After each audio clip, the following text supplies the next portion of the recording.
These little bitty flowers in my grass are called Claytonia Virginica, or spring beauty, or grass flower, or fairy spud. They are of the Montiaceae, or sometimes pronounced Montiaceae, or just Montia for short, family, and they were formerly of the Portulaceae, or purslane family. I might have said that one wrong. But DNA in the 1990s has reclassified a lot of things.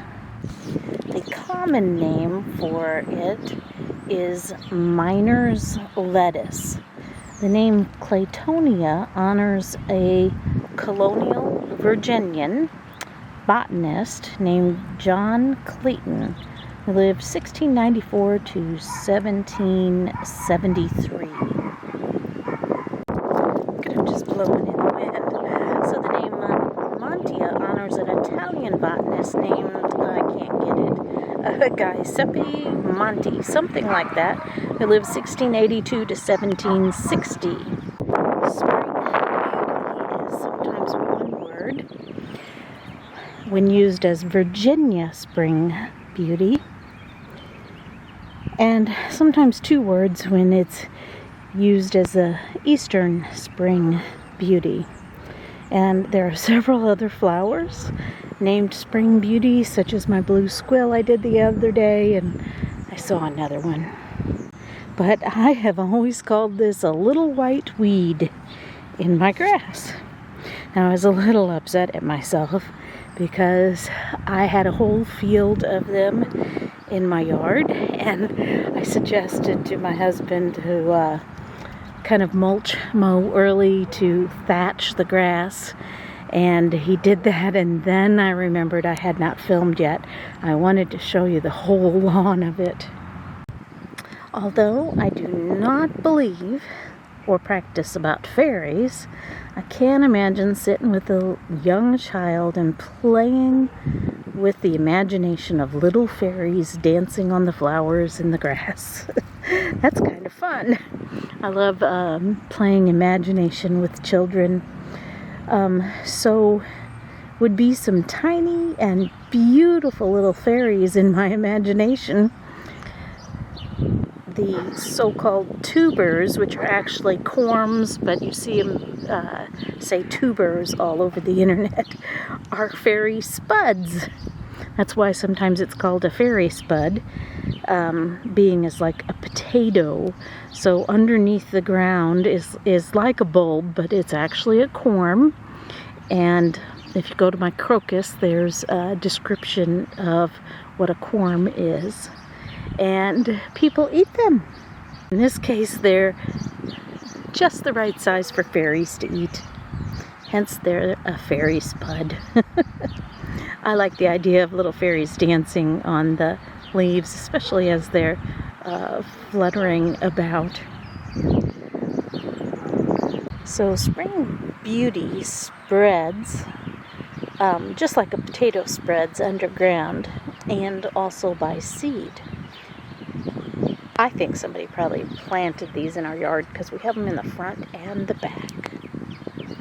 Picked this one so we could look at it because I have notes that they have leaves, but I don't see any leaves. It says the leaves are like little lances, lanceolate, or fighting swords, and I can just imagine the little fairies fighting with them.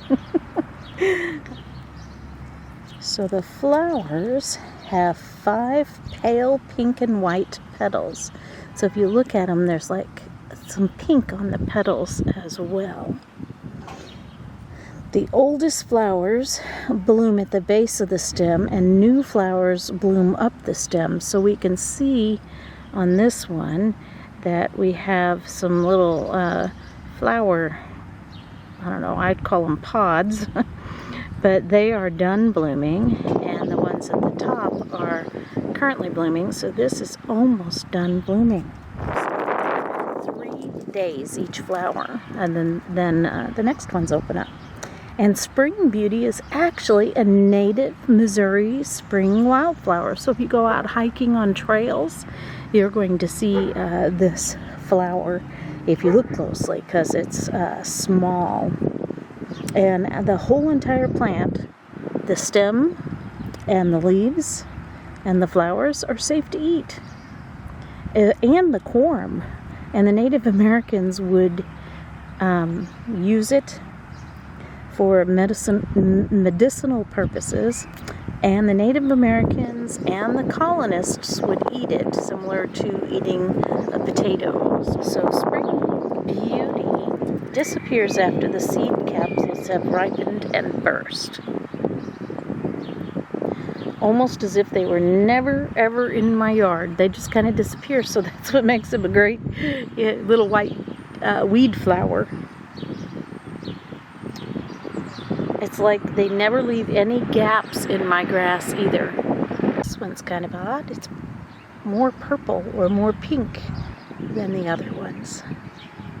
If you look closely, you can see they're striped pink. I spy some others that have survived. Let's see. There's some more that survived the grass cutting. There's one on the other side of this leaf to give you a perspective of the size. And there's one. Nice and tall.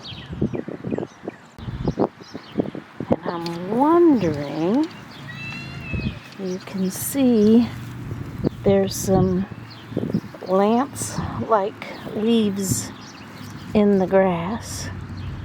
See here? This one has it. Oh, cool. A fine specimen. There's some leaves on this one. I put it on my cell phone so you can see. It wouldn't focus. So you can see it has those leaves. And the lower flowers are done blooming. This one's almost done blooming, and this one is blooming.